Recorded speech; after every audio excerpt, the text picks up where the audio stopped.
former Brexit negotiator Michel Barnier has admitted his concern over the deal signed with Britain before issuing a warning to the UK. In an interview, Mr. Barnier claimed the EU must be vigilant with how the trade and cooperation agreement is implemented. In a veiled warning to the UK, now out of the Brussels sphere, Mr. Barnier has also admitted his concern over the state of fisheries in Northern Ireland. In an outburst against the UK, Mr. Barnier claimed the UK is trying to distance itself from the issues which have arisen in the country post-Brexit. In an interview with Euronews, Mr. Barnier said, "6 months ago, what is the word that would characterize the negotiations? I'd say tenacity and respect. Since then though, I would say vigilance, because this agreement is only worth something if it is implemented and respected. We are worried both about fisheries in the second agreement we made for our future relationship and also for Ireland, where the British are trying to distance themselves. It comes as Scotland is demanding cash from Westminster to replace EU funds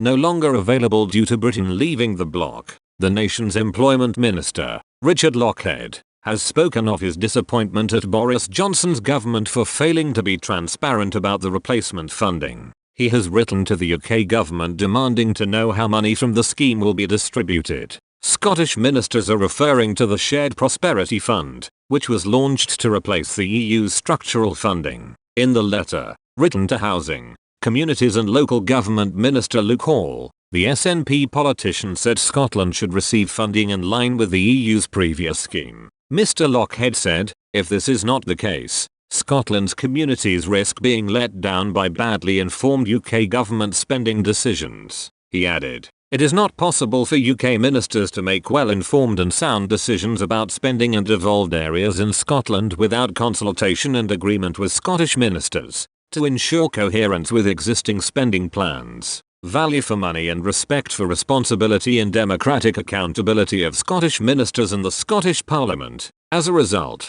he called for the issue of funding to be under the scope of the Scottish Government, in line with devolved competence. The Scottish minister said he wants to meet with central government at the earliest opportunity to discuss the pressing issues regarding funding.